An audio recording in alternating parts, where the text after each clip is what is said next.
Tenía claro que quería montar algo y me puse a ello. Después de la primera respuesta fue: tú no sabes nada de moda, y le dije: no te preocupes, busca un equipo. No tenía nada en ese momento, pero digo, llego a saber todos los problemas que iba a tener y seguramente no lanzo, o sea, porque es que es mucho, pero bueno. ¿Os habéis planteado el salto al espacio físico en algún momento? Cuando dicen que el equipo es la clave, el equipo es la clave, ¿sabes? Porque al final tú no puedes hacerlo todo, tú no puedes meterte a, no sé, al sistema de personal shoppers, a atención al cliente, a marketing y tal. Hablando del equipo, que decir, el talento es más local, es más internacional, como un poco ese mix. Tienen que saber que ellos no saben más que yo del negocio, y por muchas recomendaciones que me den les puedo escuchar y abierto, mente abierta y tal, pero te tienen que dejar hacer, básicamente. Al principio, la primera entrega o el primer producto, ¿qué teníais entre manos? Promociones, hiring, despidos, donde esos son claves para generar cultura. ¿Por qué estamos tomando estas decisiones claves? Son porque están alineadas con nuestra cultura. Éramos 5 cuando lanzamos y de repente éramos más de 100.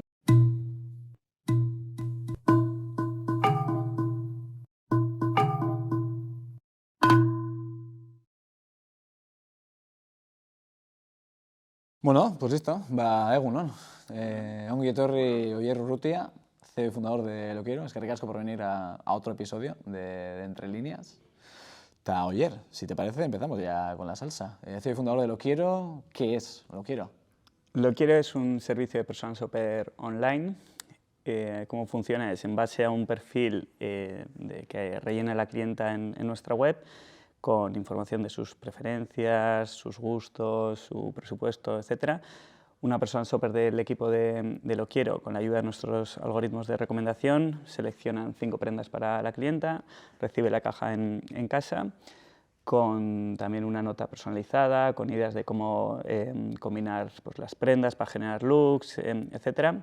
Y en base a eso pues tiene 5 días para probárselo todo y decidir qué se queda y devolver el resto, envío de devolución gratis. Bueno, un pitch que ya tienes más que ensayado. Claro, y un poco lo curioso, bueno, no lo curioso, pero al final pues en el podcast siempre estamos dirigidos a industria, a emprendizaje o intraemprendizaje, y yo sí que queríamos estar contigo porque joder, justo Lo Quiero, que no sé si es Lo Quiero o Lo Quiero... Los dos, todo internacional, sí. Lo Quiero hispanohablante. Sí que es un caso de emprendizaje en Euskadi, que es una zona donde más bien casi todas estas historias de emprendizaje o intraemprendizaje siempre están dirigidas a la industria, pero este se sale totalmente, es el sector de la moda meramente.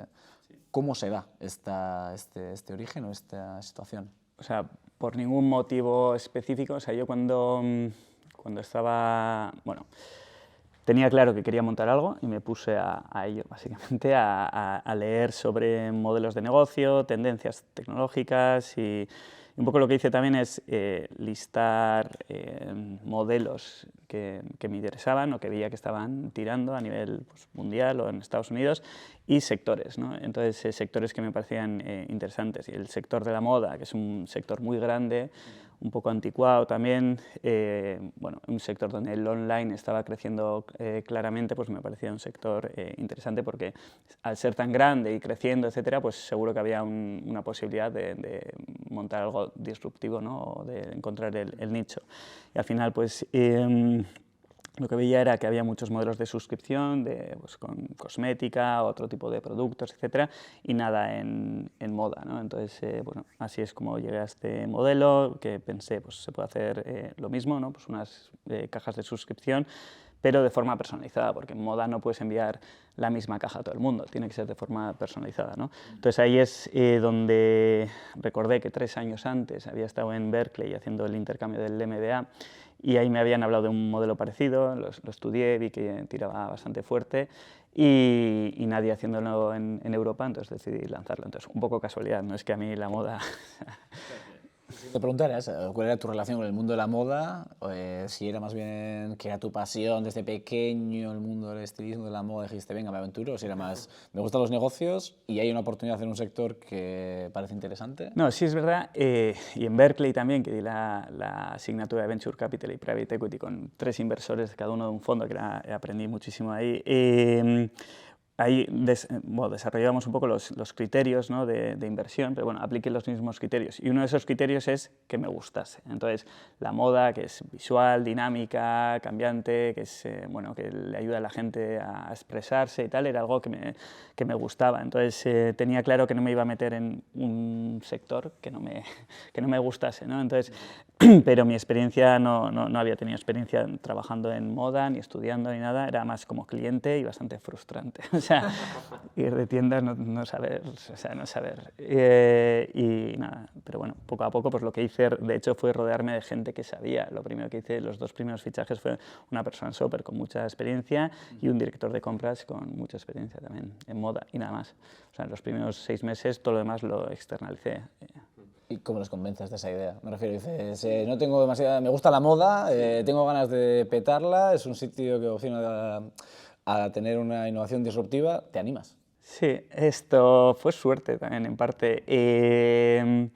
Pues la primera persona estaba buscando una asesoría, que empezamos con Butchland, y me dijeron, pues tenemos una clienta que es persona shopper. Y yo pensando, bueno, a saber, y me dijeron, pues María Uranga, que tiene el gabinete en el casco y tal, y yo había buscado en Google persona shopper Bilbao, me había salido María Uranga. Entonces ellos me hicieron la intro, y yo de alguna forma pues venía con una intro, quedé con ella pensando, pues bueno, no sé, en alguien que hubiera formado y tal, le gustó el proyecto y me dijo, me podría interesar a mí, y nada, le dije, pues vuelvo la semana que viene con una PowerPoint ya y te lo presento bien, y al final pues le convencí, se animó, y a través de ella, de hecho, encontramos también al director de compras, que lo mismo, tenía mucha experiencia, había hecho de todo en el sector, pero no había hecho nunca online. Es que justo coincidía pues que le apetecía probar online, por lo mismo, de alguna forma pues le caería bien y nada, y para adelante.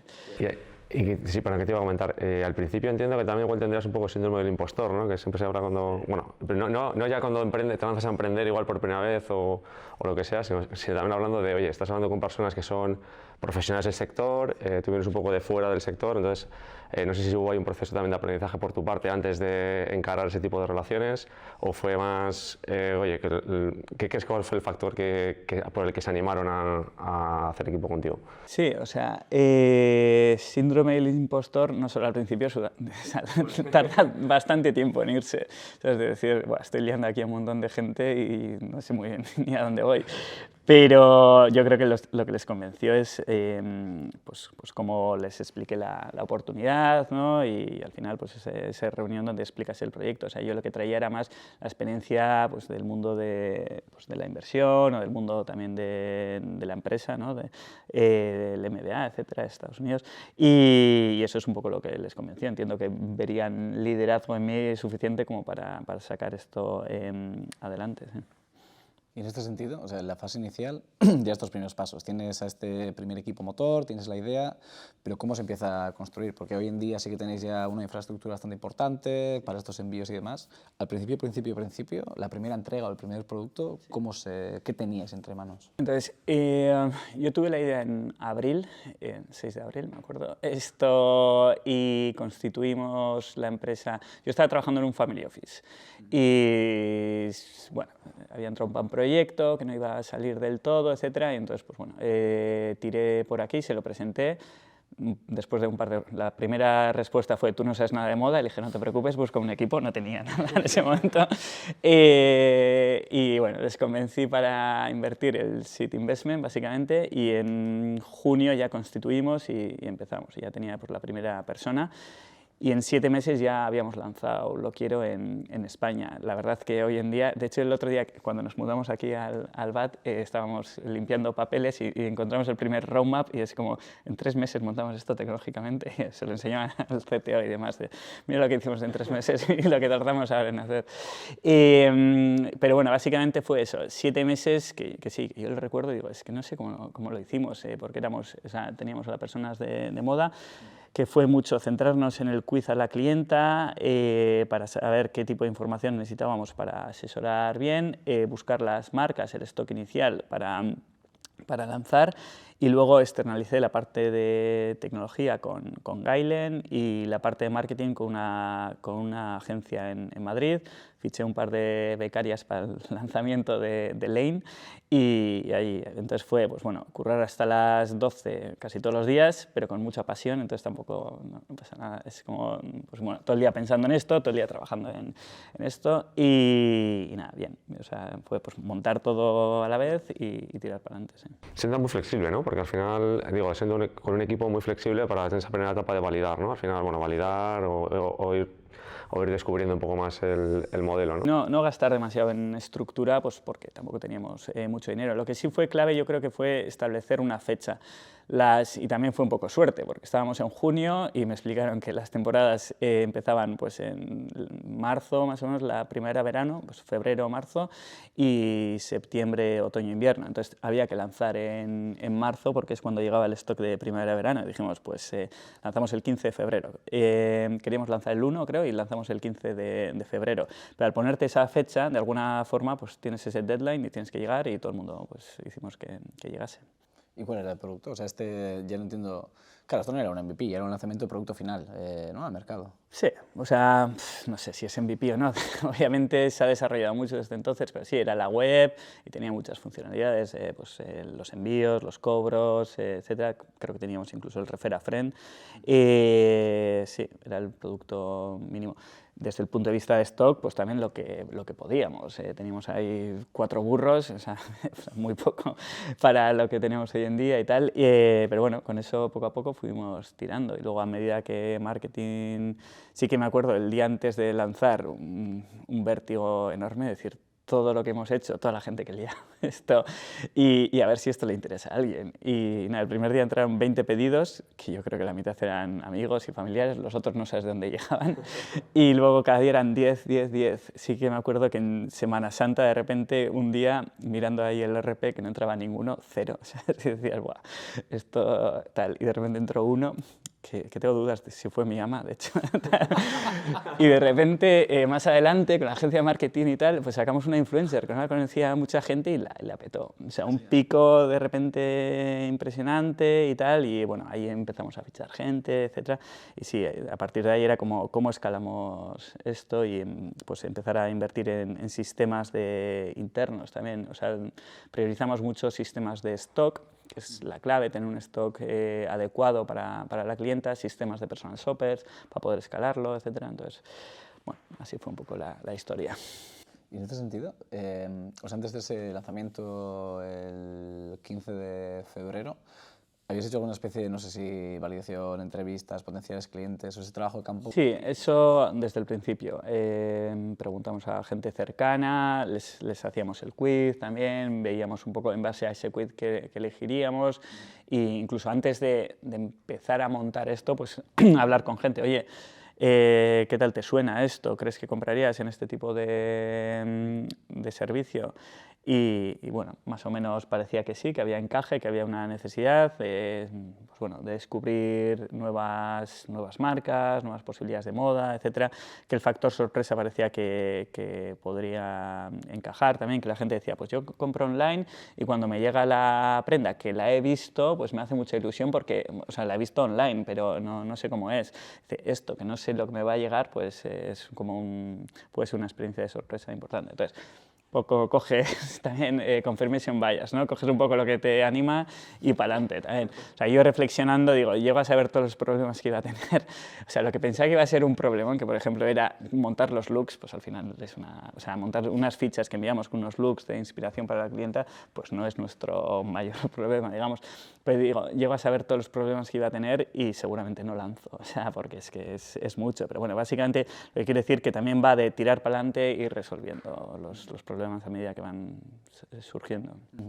Y por ejemplo, o sea, esa parte un poco más del problema, necesidad, de la demanda, más o menos en las entrevistas entiendo que sería relativamente fácil de guiarte, ¿no? De si hay interés o no hay interés, pero por ejemplo, el precio, o para validar el pricing, sí. ¿Esto teníais claro desde un principio o fue más de decir, bueno, tengo este abanico y creo que no pierdo pasta en estos rangos? No.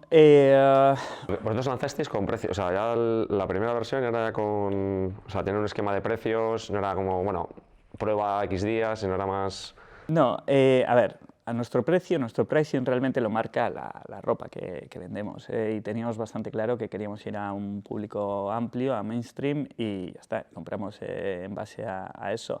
También el tema de validar es, o sea, nuestro modelo estaba funcionando en Estados Unidos, entonces lo que teníamos que validar es que culturalmente se podía aplicar aquí, pero había mucha parte del modelo o de las hipótesis que casi las dábamos por validadas. Si esto está funcionando en Estados Unidos, pues funcionará. Lo que teníamos que validar es que, bueno, eso, que culturalmente Europa podría funcionar. ¿Y cuál fue la recepción?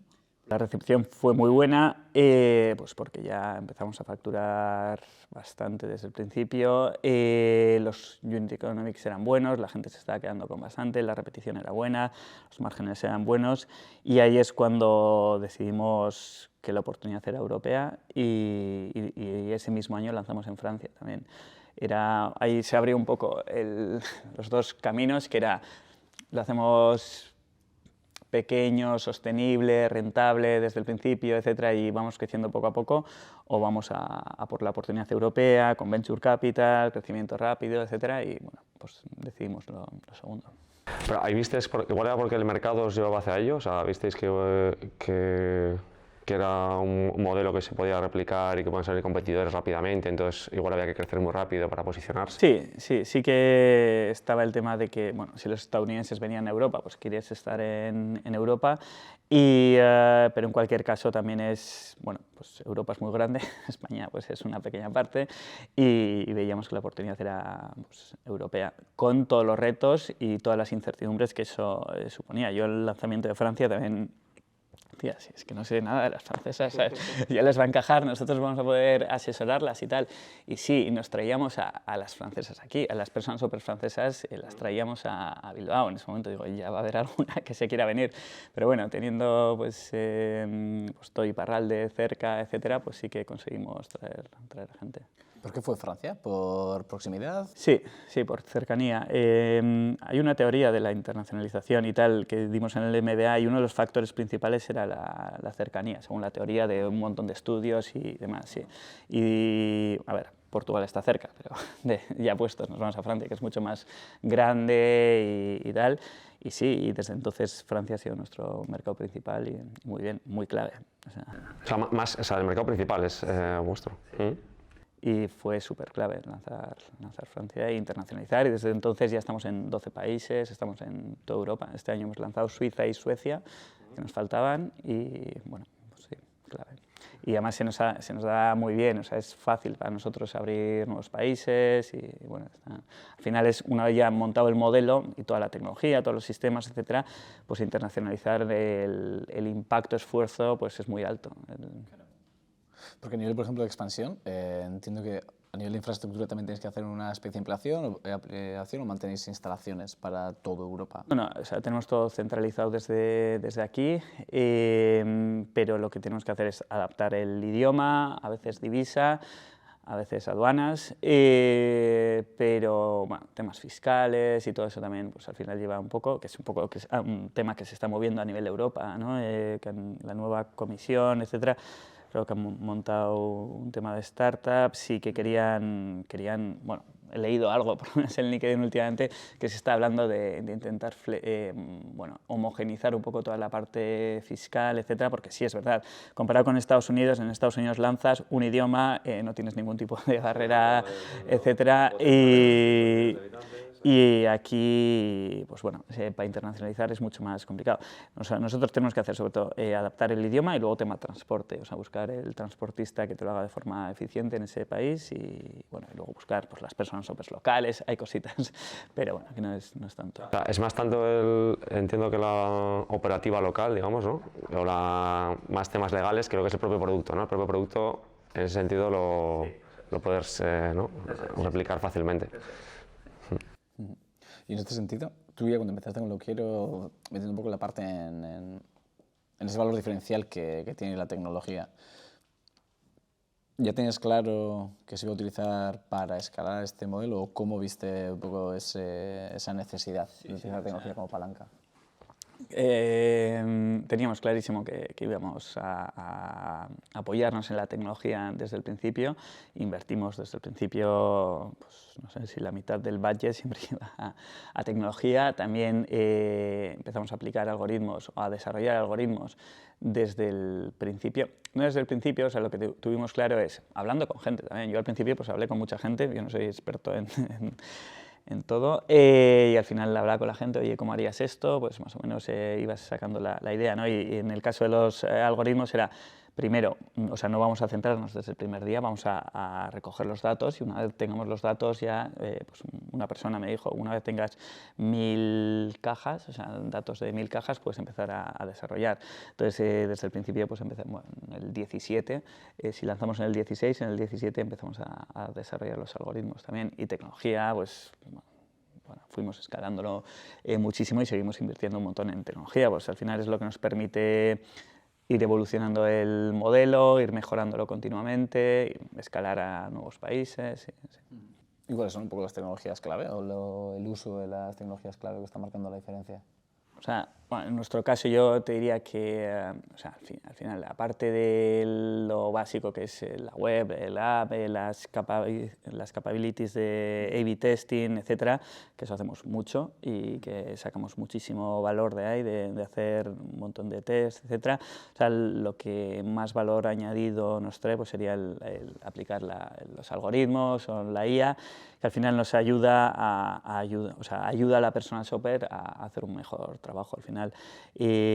Para ir sobre, o sea, una persona no podría revisar todos los datos históricos que tenemos del performance que hemos tenido con las prendas para diferentes clientes, etcétera, y nuestros algoritmos de recomendación pues lo que hace es ordenar esas prendas para cada cliente, ¿no?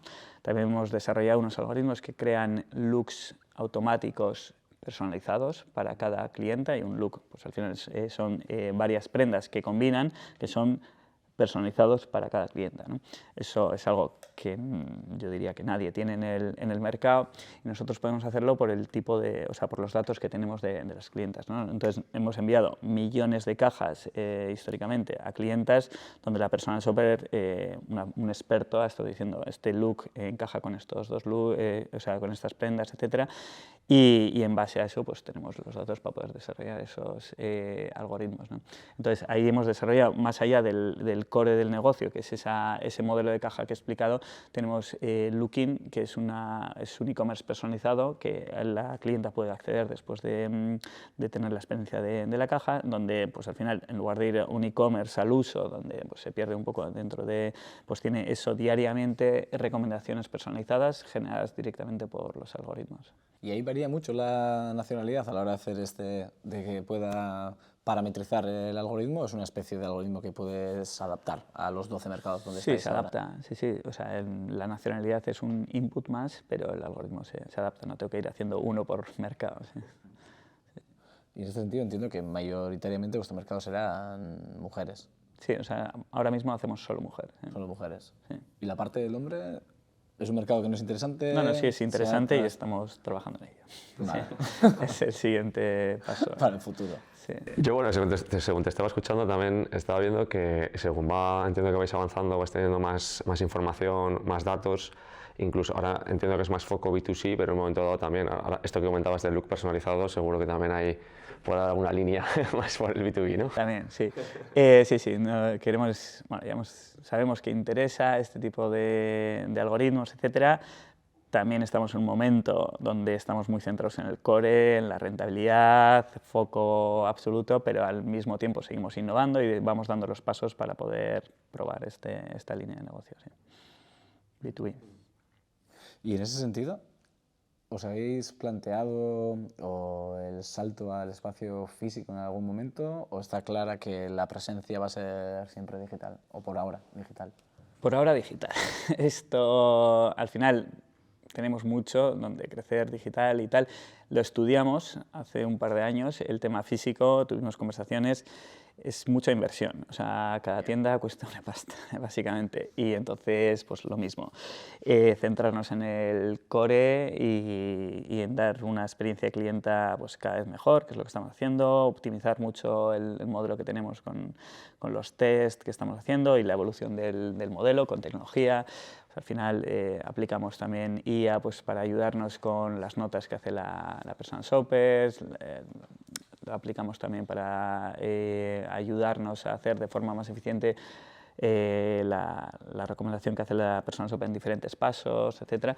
Entonces, eso es un poco en lo que estamos más centrados. Y entonces, pues abrir un tema de tiendas. También la reflexión fue, no es nuestro core, no sabemos hacer esto. O sea, son otros capabilities que no tenemos y otro know-how que no tenemos. Entonces, no, vamos a centrarnos en el core. Sí. Sí, igual también estás entrando a competir con tiburones blancos, ¿no? Con los Zara, bueno, Inditex, con todas las marcas establecidas que ya tienen presencia física importante. Sí, y tienes que ofrecer algo, o sea, bueno, tienes que saber de un mundo que no sabes, pues al final la localización es muy importante, no sabemos de localización, cómo se gestiona una tienda, qué hay detrás, los sistemas tienes que desarrollarlos también o contratarlos, etcétera. Entonces o sea, no podemos estar, no es el momento de estar a demasiadas cosas. Sí creemos que podemos ofrecer algo diferencial a través de la personalización, pero bueno, ya por ahora online.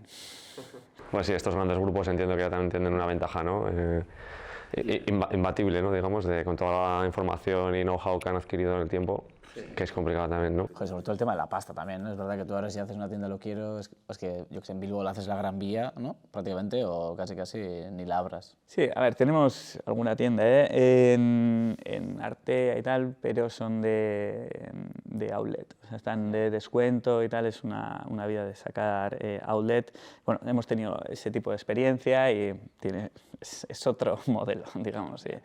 Tiene sus particularidades, entonces ponernos a escala. Veíamos también que para que esto tenga sentido y que coja volumen, pues había que abrir muchas tiendas y era mucha inversión. Sí.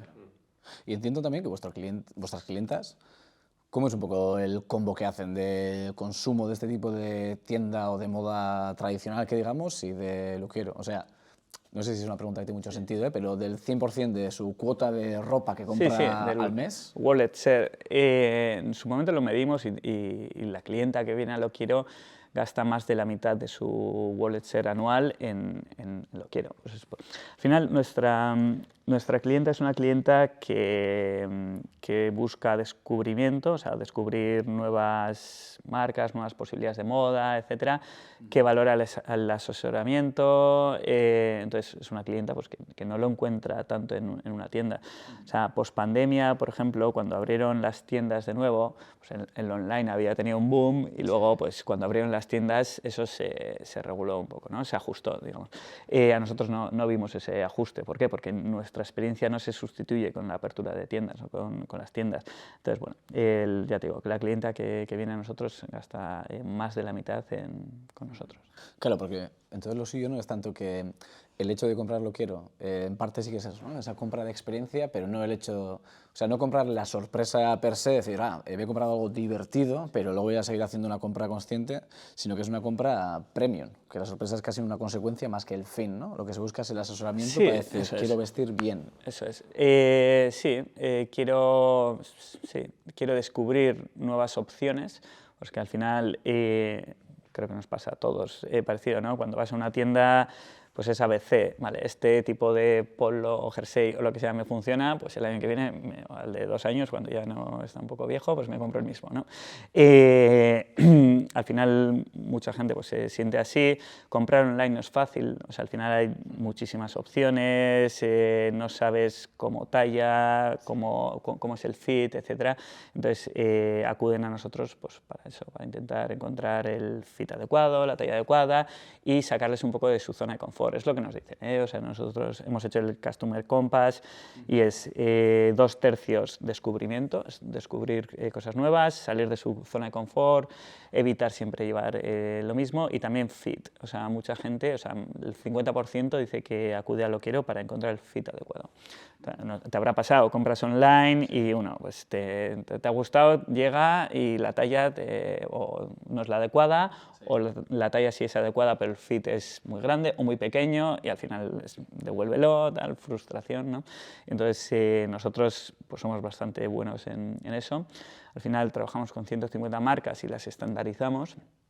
Tenemos una modelo de fitting, un equipo de fitting, etcétera, y estandarizamos un poco dentro de una misma marca. No sé si os ha pasado, un modelo puede ser una M talla, o sea, tener un fit de una forma, y luego otro modelo pues que te sienta grande o pequeño o lo que sea, ¿no? Entonces nosotros estandarizamos todo eso y ayudamos bastante a la cliente. Es bastante jodido cuando volvías de vacaciones porque te ponías la M y no sabías si era que la talla estaba mal o que habías engordado. Eso es otra cosa, sí. Eso es otra cosa, sí. Pues entiendo que os ahorra también muchos problemas logísticos, ¿no? Que el ser bueno acertando, ¿no? También... No, pero en nuestro caso la devolución está integrada dentro del modelo. Sí es verdad que hay un porcentaje de clientes que se quedan con todo, pero bueno, nosotros ya entendemos que muchas lo van a devolver, entonces lo metemos dentro del modelo, básicamente. Sí. ¿Y cómo hacéis para esas primeras clientas, tanto cuando empezasteis incluso ahora, para generar esa confianza de que se animen? Porque entiendo que aquí, como casi toda la venta, o a nosotros también nos pasa, que la primera vez que hacen el primer pago es el más difícil, por la falta de confianza, porque no sabes cómo funciona, etc. ¿Qué tipo de técnicas, tácticas aplicasteis que va bien para romper para facilitar ese primer salto de confianza? Bueno, entonces generamos un poco de contenido también, pues un blog que tenemos, que al final pues, para que nos da cierta reputación como expertos en moda, hicimos algunas acciones de branding, trabajar con influencers, etcétera. Entonces, en lugar de todo performance, que sería pues, paid ads, etcétera, sino también algo de branding. Bueno, me acuerdo que había que pensarlo muy bien porque teníamos un presupuesto de 25.000 euros para una temporada que pues, hoy en día son muchos millones de euros de inversión que puedes distribuirlo mejor, pero con 25.000 euros, porque yo también un poco lo que hice fue con el inversor inicial, me marqué una meta. Le dije, mira, si llegamos a, creo que eran 1.000 cajas o 1.000 prendas, 1.000 prendas creo que hice, un poco el truco. Esto, bueno, pues no es obligatorio, pero acordamos que hemos la siguiente inversión y así pues seguimos creciendo, ¿no? Entonces, me acuerdo que después de todo, de tecnología, la compra de stock, etcétera, me acuerdo que me quedan 50.000 euros y eran 25.000 para el stock y 25.000 para marketing, básicamente, así y tal. Y entonces, bueno, había que acertar muy bien con esa inversión. Bueno, es hacer un poco de branding también, pero muy medido, porque el branding se te puede ir y hay que tener cuidado. Sí. Porque es difícil de medir. O sea, al final el performance, el paid ads, tú eliges. Pongo 10 euros, 100 euros y quiero gastarme tanto por pedido, lo puedes controlar. Las acciones de branding pagas un fijo, básicamente, y no sabes realmente qué impacto va a tener. Entonces, y, por ejemplo, el impacto del marketing, del contenido orgánico, sí. ¿Tenéis algunas métricas clave? ¿Veis que es algo estratégico? No, vemos que tenemos un porcentaje alto, que crees 30-40% viene por orgánico. ¿Y de dónde viene? Pues no sé, o sea, al final es todo lo que vas haciendo boca a boca también, que es clave, pero ¿de dónde viene el boca a boca? De dar un buen servicio. Si das un buen servicio, la gente lo va a contar, y si no, así.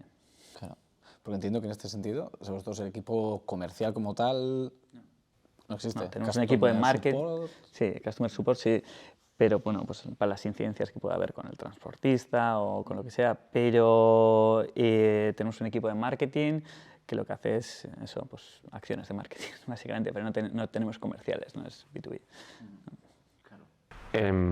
Bueno, también queremos preguntarte por, siguiendo un poco el tema que comentábamos antes, del sector de la moda, en el entorno en el que nos movemos, hablando del equipo, que es decir, el talento es más local, es más internacional, como un poco ese mix. Sí. Empezamos con talento local, que hay mucho. Y como no hay tantos proyectos o lo que sea, pues bueno, hay gente que que busca eso, ¿no? Que busca proyecto, impacto y que se une a este tipo de proyecto. Antes estábamos en un garaje y siempre, hoy en día hacemos risas de cómo era el filtro, ¿no? Ahí en un garaje en Deusto, básicamente, y decía, si la gente viene a entrevistarse aquí y se queda, es que tiene lo que hay que tener para tirar para adelante, ¿sabes? Y al final, y luego con el tiempo lo que hemos hecho es, bueno, ahora mismo 40% de lo que se estructura está fuera de Vizcaya. Y al final, post pandemia, pues como vimos que esto se generalizó, nosotros ya fichábamos tecnología, sobre todo en remoto, pero lo que empezamos a hacer es fichar en todos los puestos, independientemente. Si están aquí, pues genial, porque al final estar en persona pues siempre está bien, pero si están en remoto también genial, porque todos nos hemos acostumbrado a trabajar en remoto y eso te da acceso pues, al mejor talento, básicamente. O sea, compites pues, aquí, fuera, donde esté. Y ya está, yo tengo gente del equipo de dirección que me reportan a mí, que están uno en Alemania, una en Barcelona, y no pasa nada. Una vez al mes vienen, esta semana tenemos las mensuales y tal, y vienen y estamos en persona, pero bueno, que al final 40%, sí.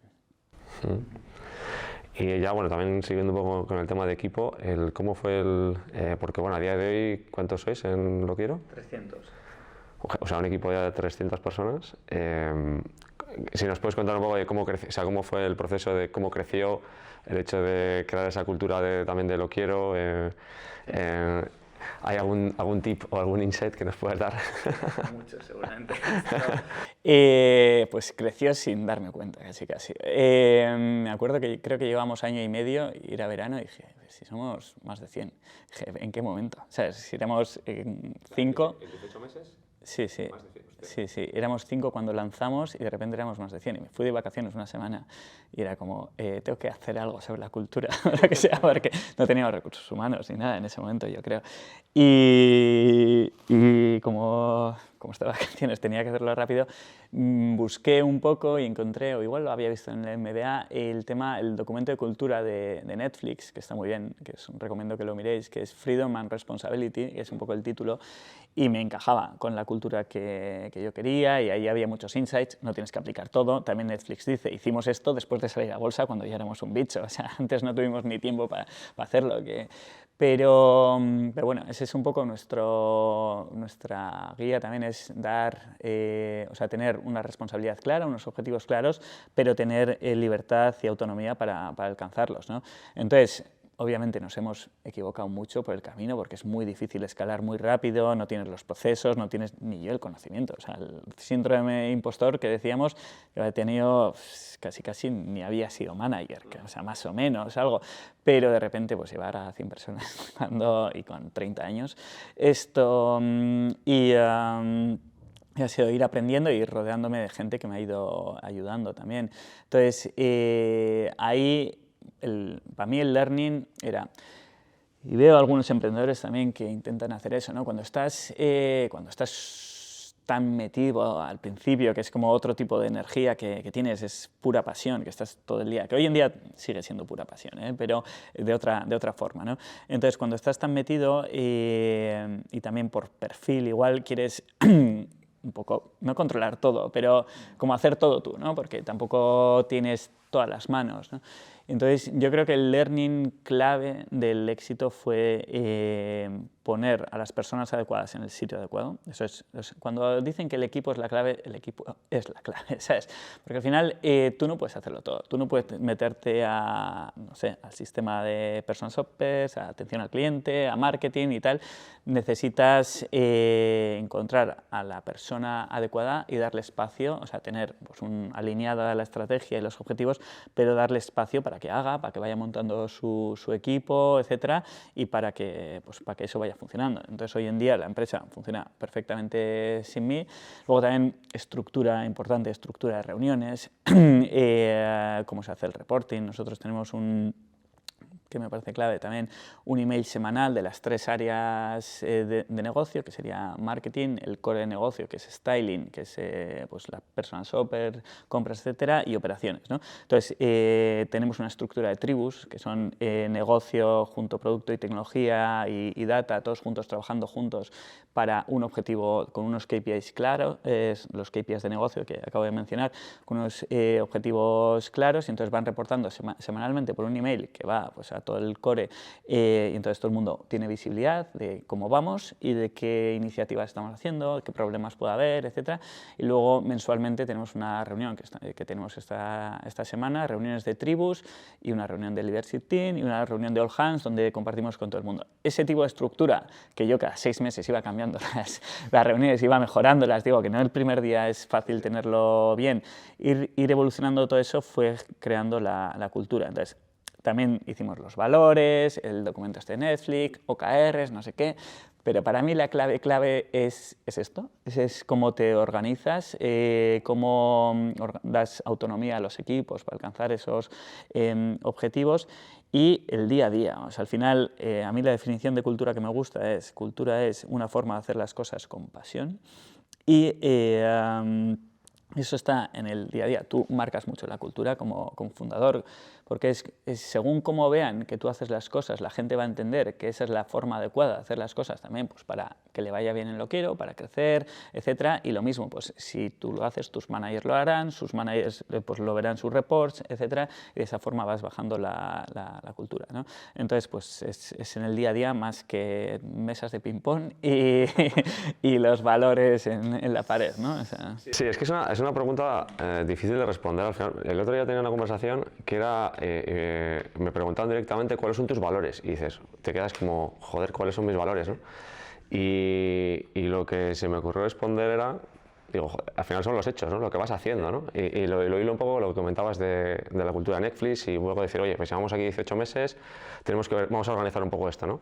Entonces, que igual es como un proceso de reflexión respecto a, bueno, lo que yo hago o lo que el equipo hace o lo que hacemos en la organización es un poco como que nos define, nos va definiendo y es un poco como, y así es como vas labrando también los definiendo cuáles son esos valores, ¿no? Tienes que aprovechar los momentos clave también para generar cultura. Yo esto mucho, o sea, hemos trabajado con coach, a mí me ayuda mucho Jota de Privalia, que sabe mucho de management, etcétera, y me explica este tipo de cosas. Hay momentos clave que son promociones, hiring, despidos, donde esos son claves para generar cultura. ¿Por qué estamos tomando estas decisiones claves? Son porque están alineadas con nuestra cultura y es momento clave en el que comunicas también por lo que hay detrás y los valores por los que se han tomado esta decisión. Sí, y así pues poco a poco vas generando la cultura. Claro, define tu cultura, pues o sea, eso da para mucho. Sí. Un poco como todo, ¿no? Como la misión y valores, que es verdad que igual en un principio te puedes perseguir con eso y luego realmente lo que acabáis de decir, al final es una especie de consecuencia de cómo eres y que se hereda en cascada en toda la empresa.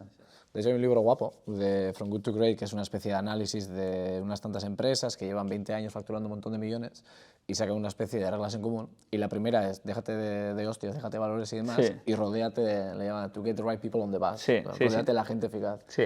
Y ya llegarás lejos. Totalmente. Ya llegarás a dónde vas. Y yo siempre digo, o sea, nuestro equipo, o sea, gran parte del equipo lleva con nosotros desde el inicio. La directora financiera entró en el 16, o sea, mi equipo directo, pues la mitad llevan más de 5 años, por lo menos, con nosotros. Y yo siempre digo, o sea, montar ese equipo, una mezcla de también personas que lo han hecho en otros sitios y que les ha ido bien, traer ese tipo de talento y de experiencia es clave, pero seguir teniendo gente que viene desde el principio es clave porque traen la cultura y en sus equipos y en la empresa entera pues van inculcando esa cultura. Entonces, rodearte de gente adecuada es clave. Sí que trabajé con una coach en plan muy pro, que venía del mundo de recursos humanos en Estados Unidos, etcétera y tal, que nos habían hecho la intro y la verdad que nos ayudó bastante.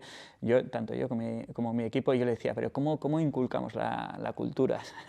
Y me decía, lead by example, predica con el ejemplo. Básicamente, si tú, eso es lo que os decía, tal y como tú actúes, eso irá bajando para abajo. Muchas veces es difícil también, porque detrás de las decisiones que tomas hay bueno, cosas, o sea, mucho contexto y temas muy confidenciales también y tal, y no lo puedes compartir con toda la empresa, ¿no? Yo tengo la sensación que pues en equipos más junior o lo que sea, muchas veces no se entienden las decisiones y bueno, y al final también la conclusión, o sea, o termina en la confianza, también es, pues bueno, si confían en que por lo que sea la decisión que estás tomando es la adecuada, pues se quedarán. Si hay desconfianza, pues seguramente se terminarán yendo. Sí. Eso, joder, estoy totalmente de acuerdo y de hecho seguramente tendréis gente a nivel de, bueno, tanto IT como el resto, que probablemente igual lo quiero será el primer trabajo, ¿no? O de los primeros. Sí, sí. Y enfrentarse a situaciones que pasan en todas las empresas, pues como despidos o bueno, momentos un poco difíciles, que es casi como la primera vez que te deja una novia, ¿no? Un novio o tu pareja, que dices, hostia, existe el desamor en el mundo, esto no es solo como esta película tan bonita. Sí, sí. Y que, joder, ves que se genera un conflicto, pero si ya llevas unos años de experiencia, claro, tienes otra visión, dices, no es una tragedia, sino que es parte de la vida, sí. O sea, como todo. Bueno, al final yo entiendo que es que más que problemas siempre van a suceder cosas, siempre va a haber problemas y esto es como cómo reaccionas ante esos problemas, ¿no? Sí, sí. Cómo los gestionas, ¿no? Como decir, hay cosas que escapan al control de uno o de una y es más, oye, ¿cómo lo gestiono? ¿No? O sea, ¿qué respuesta doy a eso? ¿No? ¿O cómo lo afronto? No, es una buena comparación, es así, o sea, incluso cuando tú mismo te haces el primer despido, pues es duro, nunca has despedido y despedir a una persona es muy duro, ¿no? Y estás meses, o bueno, el tiempo hasta que lo ejecutas y tal, o sea, soñando, pesadillas, tal, no sé qué. Pero al final, también otro learning, y también viene de J, es si quieres que la gente actúe como adultos, trátales como adultos, ¿no? Entonces, pues bueno, al final un despido es un tema adulto, ¿no? Que si hay que hacerlo, pues hay que hacerlo. Y también pues lo comunicas al resto y esperas que por muy junior que sea, pues que entienda pues, que esto es la vida, pues como te deja la novia o el novio, pues al final también estás fichando a gente, estás promocionando a gente y es parte de la vida de una empresa, pues también hacer despidos pues cuando hace falta. Sí. Tenía un jefe que me decía, él era director de fábrica, y que tanto si tiene un momento en el que tienes que despedir a alguien o cerrar una fábrica, que intentes que sea el mejor despido, el mejor cierre. Sí, está claro. Hay que hacer las cosas bien y yo creo que, bueno, intentamos hacer eso bien. Sí. No, pues volviendo a ese punto de la escalabilidad, ¿no? Al final, igual antes lo hemos mencionado un poco por encima, pero joder, sí que es un hito mencionable, que lanzaseis en 15 de febrero, creo que has dicho, y en menos de 18 meses, 11 personas. ¿Cómo es? O sea, ¿cómo hiciste? 100. ¿Cuánto he dicho? 11. Ah, no. Subconsciente, 100. 11 en el garaje, pero... ¿Cómo hacéis para, o sea, vale, crecéis, pero cómo se vive eso? ¿Cómo se hace el acceso a la inversión? ¿Dónde se hacen las inversiones clave?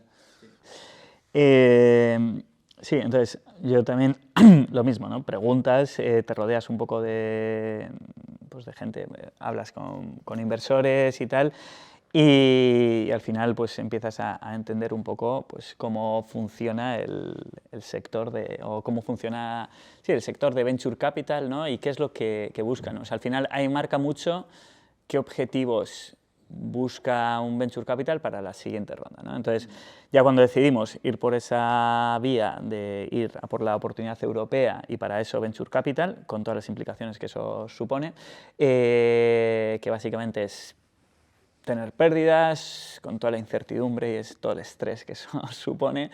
Pues al final es también con los inversores, pues de alguna forma vas profesionalizando, vas montando un consejo y también cuando invierten te hacen la pregunta, ¿para qué la inversión? ¿No? El uso de los fondos, ¿no? Entonces, pues nosotros sobre todo era tecnología y marketing, tecnología para ir evolucionando los sistemas, ir de esa forma también optimizando el modelo, escalándolo. O sea, también ahí hoy en día pues, entendemos más, pero hay tres niveles, ¿no? Que uno es big bets, en plan que puede ser, pues, en ese caso, un nuevo mercado o bueno, otro tipo de apuestas. Optimización, que es lo que ya tengo, optimizarlo y sacarle pues, rendimiento, rentabilidad, pues un A/B test que optimizas los márgenes o lo que sea. Y foundations, ¿no? Que serían pues, un poco las bases de, pues igual invertir un ERP no te va a dar hoy mucha rentabilidad, ¿no? Y tener un poco un equilibrio de esas inversiones que haces. Y luego marketing para escalar, básicamente. Entonces nosotros sí que al principio, y nos guiaba mucho el North Star Metric, que era el keep rate, Básicamente es que la clienta se quede cuantas más prendas posibles, independientemente de cuánto costaban, de qué margen nos dejaba y tal. Todo eso lo fuimos añadiendo después a medida que iban. Eso es, el Product Market Fit. ¿Por qué? Para que la clienta esté satisfecha, repita, se lo cuente a sus amigos, etc., ¿no? Entonces, eso guiaba un poco donde hacíamos las inversiones, que era en stock, en los sistemas de las personas shoppers, etc., y no tanto pues, en otras áreas que luego fuimos invirtiendo más tarde. Y luego, la inversión, pues al final pues, te haces tu plan de negocio, ves cuánto necesitas, intenta levantar más de lo que necesitas siempre, porque seguramente el Excel se va a desviar en algún momento, y al final, de alguna forma, vas entrando en una rueda donde vas subiendo de nivel pues bueno, el objetivo de los Venture Capital en ese momento, ahora ha cambiado un poco el sector, ¿no? Pero es el crecimiento, o sea, la tasa de crecimiento básicamente es lo que más te iban a mirar, y nosotros empezamos haciendo pues el primer año un 10x de 400.000 euros a 4 millones, luego creo que un 3x, etcétera, y eso es lo que iba marcando y eso les gustaba, ¿no? Y eso te abría las puertas a la siguiente ronda, pues la primera ronda de 1,5 millones, luego 4 millones, luego 17, luego 25, tal. Para ir haciendo eso sabías un poco los objetivos que tenías que ir cumpliendo, y de alguna forma también, sin darte cuenta, te has metido en una rueda que dices, luego en el 22 cambia el mercado y dices, hostia, yo estaba metido yo y todo el mundo en una rueda que ahora ha cambiado. El crecimiento, que era el objetivo principal, ahora es la rentabilidad del objetivo principal, y ahí es donde también tienes que cambiar pues, el objetivo de la empresa, pues sí, los objetivos principales y dónde estás haciendo las inversiones. ¿Sí? Vale, y en esta escalabilidad, ¿cuál era, no sé si es cuello de botella o cuál era un poco aquello que más perjudicaba vuestra escalabilidad o ese...? El sistema de personal shoppers, por ejemplo. Nosotros al principio, o sea, no teníamos sistema de personal shoppers, y entonces la personal shopper se levantaba, o sea, ¿cómo era? Tenemos un RP, imprimía esto, cogía la hoja, que las impresoras se atascaban todo el rato, y es que muchas veces veías a 10 personas ahí, es que era un mundo, cogían la hoja, iban a los burros, se probaban igual la prenda, etc. Eso no es, o sea, pero ya lo sabíamos. Era un tipo de, no, es que lo que se llama el Wizard of Oz, ¿no? Como cuando hablamos de MVPs y demás, que es como, bueno, todo sucede la magia por detrás, pero el usuario no lo ve, pero realmente es todo muy manual todo. Es una forma de aprender a montar el modelo, a cómo hacer un asesoramiento, a leer el quiz de la clienta, mucho más hands-on, básicamente, ¿no? Y luego pues, veíamos que ese sistema es donde invertimos, y ese sistema nos permitía usar pues, todo el conocimiento que teníamos de los datos, aplicar algoritmos, etc. Entonces es paso a paso, no puedes hacerlo todo desde el principio y tienes que hilar bien, porque es que yo tenga un sistema de personas shopper, el primer día me podía haber dejado todo el dinero en eso, pero ¿y qué? Pero si me falta todo lo demás, no tengo crecimiento que demostrar, no voy a levantar la siguiente ronda, entonces no, pues voy a caer, básicamente. Entonces priorizar bien hoy en día sigue siendo una de las claves, o sea, priorizar bien los recursos. Lo bueno que tenemos hoy en día, y que es pues que tenemos las tribus que saben mucho más de su área que yo, etcétera, y son ellos los que priorizan los roadmaps, básicamente. Y iba a decir, cambia mucho, bueno, tu sensación como CEO de una compañía que bueno, he hecho las cuentas rápidas, no sé si son cerca de 50 millones de inversión, más o menos, he hecho la suma con las rondas, o sea, tú me la confirmarás. ¿Tu perspectiva o tu autonomía respecto a la gestión de la compañía? O sea, ¿sientes que sigue siendo, o ya empiezas a notar más la presión de los inversores, o cómo un poco esa relación cómo es? O sea, no, o sea, también aquí decíamos rodearte de gente clave y rodearte de inversores clave también. O sea, yo desde el principio me rodeé de personas de confianza como inversores, que era tanto el Family Office donde trabajaba, Olairon, que ahora es Acurio, le hago un poco de marketing, ya que han hecho de rebrand esto, y eran personas de confianza, y también pues un poco lo que me gustaba de ellos, y así me lo explicaron, es primero, han sido emprendedores, todos esos inversores iniciales eran pues, o industriales o habían sido emprendedores con TicketBiz, entonces entendían lo que es ser emprendedor, y eso es muy importante. Y segundo, decían, mira, el tipo de inversor que somos nosotros es no te vamos a decir lo que tienes que hacer, estamos aquí para que acudas a nosotros si necesitas algo. Y de vez en cuando pues sí que me decían, bueno, pues necesitas ir montando un equipo de producto, que yo no sabía ni lo que era producto, quién toma estas decisiones y tal, o hay que ir a por la siguiente ronda, tiene que ser más grande, tiene que ser de este tipo de inversor, etcétera. Entonces, o cuando les llevaba un presupuesto de 2X, esto no es suficiente, 3X, al final haces 2,5, pero bueno, al final en ese sentido pues iban aportando valor.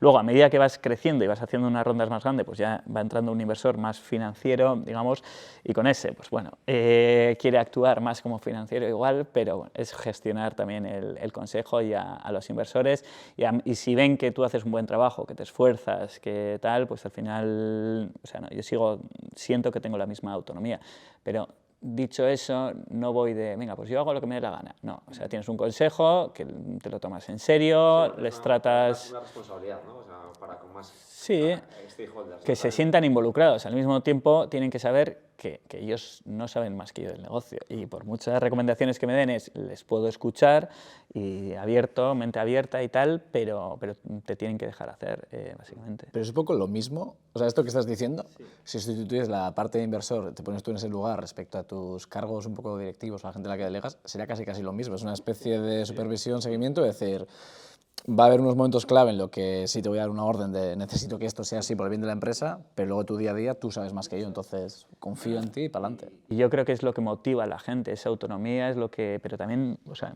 mi equipo directivo, pero el siguiente, etcétera, es que sientan la autonomía para hacer cosas, etcétera, siempre alineado con la dirección general y con los objetivos generales de la empresa. Sí.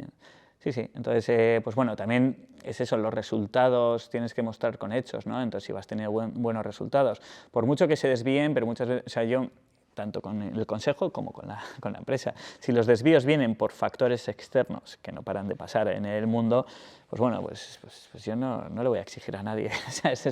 Tienes que ser comprensivo también y nada, y entenderlo, ¿no? Entonces, de esa forma, pues bueno, yo he conseguido por lo menos poder seguir haciendo pues lo que opino. Sí, bueno, lo que consideras que es oportuno para la buena salud de la compañía, ¿no? Hablabas también de 2022 como un cambio en la dinámica de inversión en capital riesgo, sí, en el que, bueno, que se empezó a primar más la rentabilidad respecto al crecimiento. Sí. No sé si hay también, en vuestro caso, sí, supuso también muchos ajustes. A ver, esto, mayo 2022, Sequoia saca un papel que es Adapting to Endure, y que básicamente lo había sacado anteriormente en 2008, o sea, que fue cuando la quiebra financiera, Lehman Brothers y todo el rollo, ¿no?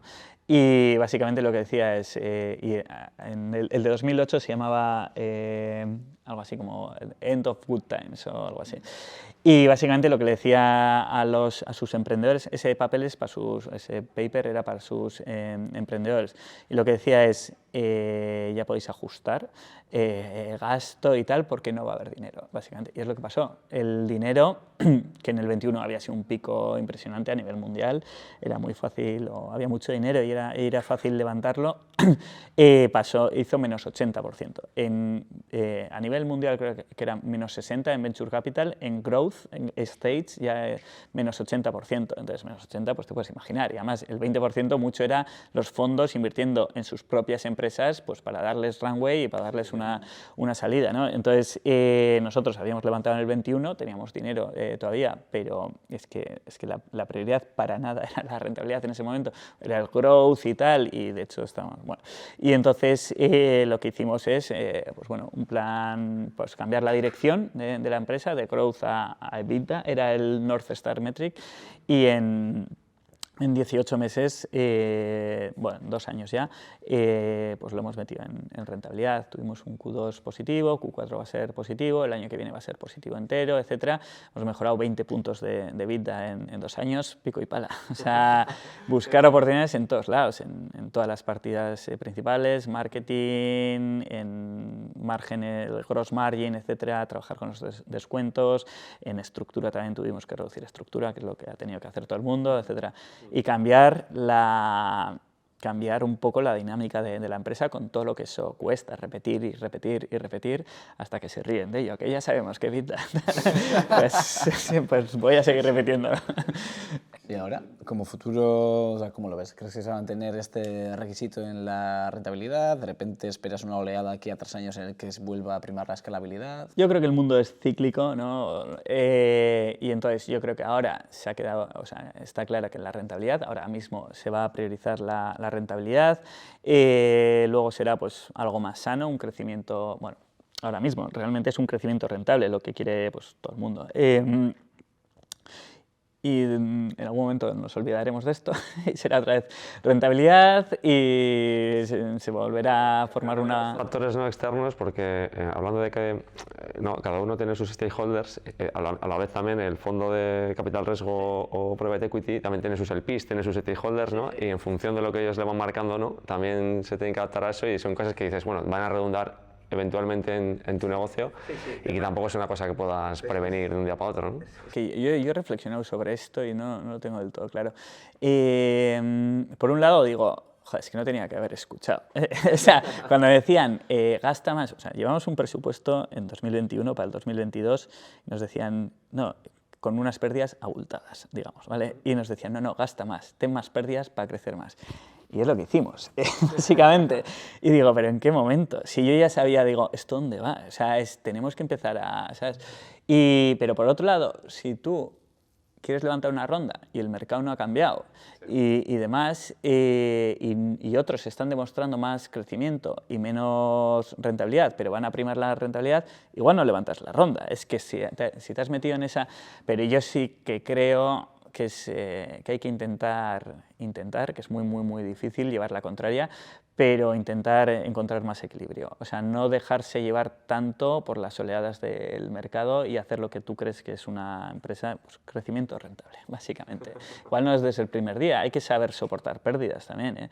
Y con Venture Capital y de nuevo con toda la incertidumbre y todo el estrés que eso supone para poder invertir, para generar algo que se haga grande.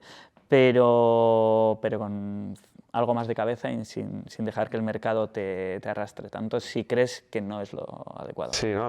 También las modas son peligrosas, ¿no? Hablamos de tecnología, ¿no? Ahora veníamos de blockchain, ahora hablamos de IA, parece que se está calentando mucho el mercado en esa línea, entonces claro, al final también es complicado abstraerse de eso, ¿no? A ver, esto es, bueno, también es tener criterio, ¿no? Yo creo que en general hay que leer, hay que escuchar, pero luego tienes que aplicar tu propio criterio. Bueno, la tecnología blockchain sí que parece, mundo cripto, pues para mí, yo no entiendo esto, pero que igual genial, ¿eh? Pero si no lo entiendo, pues no lo entiendo. La IA para mí sí que aporta valor, o sea, lo veo. O sea, entonces, para mí no es una moda, para mí es una macro tendencia que viene para quedarse, de las pocas, o sea, en los últimos años que realmente viene para quedarse. Esa es mi opinión, sin ser un experto en nada de esto, pero le veo el valor añadido y si veo valor añadido, pues creo. Si va a tener el hype que está teniendo o no, pues seguramente no, porque al final el hype es lo que es hype, ¿no? Pero bueno, o sea, siempre hemos creído en la IA y por eso invertimos bastante desde el 17, pero bueno, hay otras que a mí siempre me habían generado confusión, como puede ser el mundo metaverso y hay que tener prendas, e incluso te empiezas a plantear, cuando ves ese hype, dices, pero tengo que empezar a invertir en esto y quiero en el metaverso y tal, y no, o sea, yo también intento ir, pues bueno, a ver qué pasa con eso, y si sale alguna solución ya nos adaptaremos, y bueno, y ahora mismo pues se ve que no. En ese sentido, una tecnología por la que hayáis apostado ese wannabe, ¿no? El que acabas de decir, metaverso, que en ese momento parecía que la iba a petar y que luego salió por el camino. No, o sea, no nos metimos nada, ni un euro, ni una hora en esto. No, intentamos ir a, por ejemplo, las tecnologías que hay para tema de la talla y el fit, etcétera, que en 3D, Yo sí creo en eso, sí creo que la experiencia no está del todo, no hay una solución ahora mismo que se haya generalizado.